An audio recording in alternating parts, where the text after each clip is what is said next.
Well, I've been doing some calculations here. Just curious. You know, when you get into studying what the Lord showed Chuck Youngbrant, you get curious. How can you not? You know, what if? What if New Orleans gets hit this time next year? Okay, on the 19th of September, 2021. So I'm just giving a projection. That means, counting from today, 660 days forward from today, September the 14th. And the new Madrid will be triggered. Chicago being the epicenter of a 10-point quake or better, causing the Great Lakes to swell up and destroy all the cities along the banks of the Great Lakes. 62 million people will die. This is what Chuck Youngbrant saw. He also saw people in Detroit 300 miles away get knocked off their feet.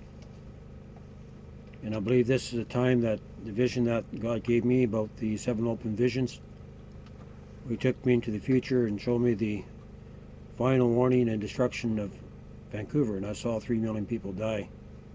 And after a year, I asked the Lord to take it away because I couldn't handle what He showed me.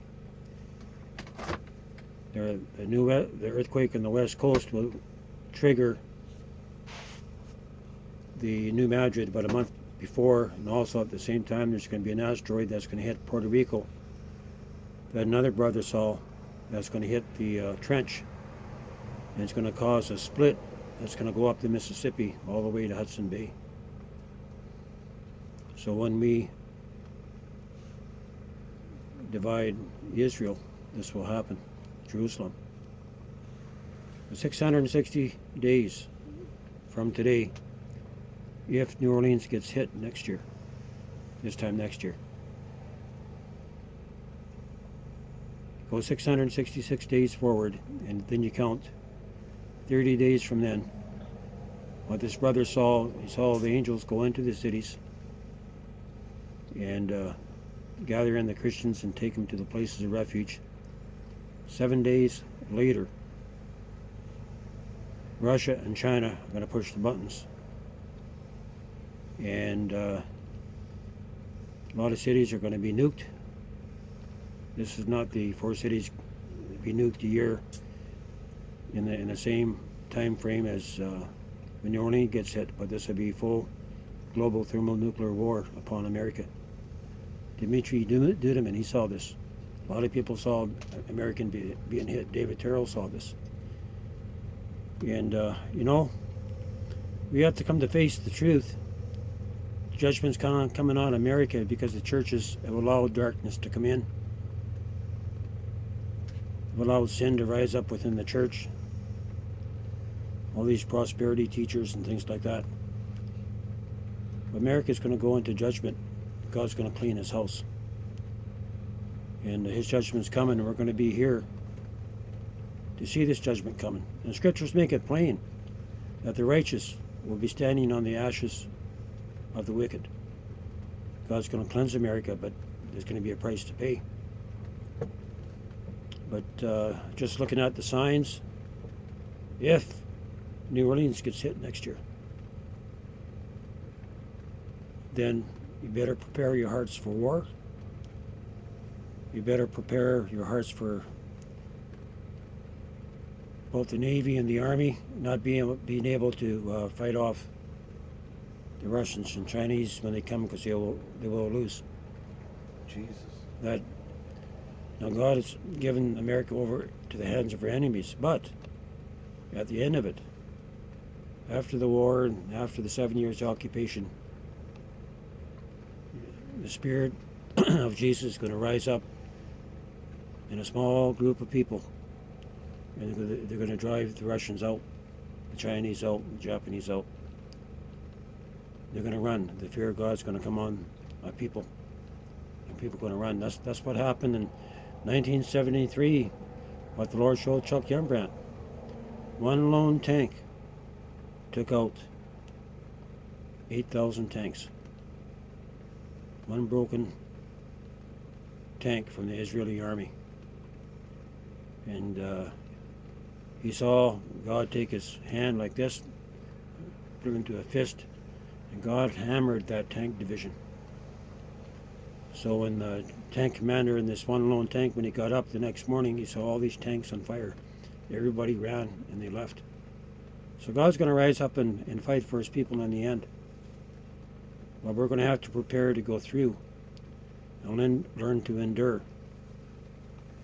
And so we need to use the time now to prepare our hearts. And all this judgment comes down, right? When these signs come to pass, what the Lord showed his prophet, we need to prepare our hearts. That's what it's talking about. And God's going to have a people that's going to be purified and put through the fire. These places of refuge are going to be built for the righteous. They'll be growing food. It's going to be raining there where it's not going to be raining anywhere else. But we're here for a purpose, and that's to bring people to Jesus, to pray. It's not for everybody to go to these safe places all at one time. I believe God has purpose in raising me up for this very thing. So when the time comes, when before the bombs fall, that God's remnant will be removed from the cities, and they'll have a place prepared for them that God's going to prepare, right? Revelations 12:5. So we're coming into these times of judgment, but we don't have to fear. If we got Jesus in our heart, if we're looking to him every day, and keeping our eyes focused on him, and learning to love and walk and love one to another. That means if you see a brother or sister in need, they shouldn't even have to ask you. You know, what we have is to be shared. We're not to call anything that we have ours. It's not ours. It doesn't belong to us.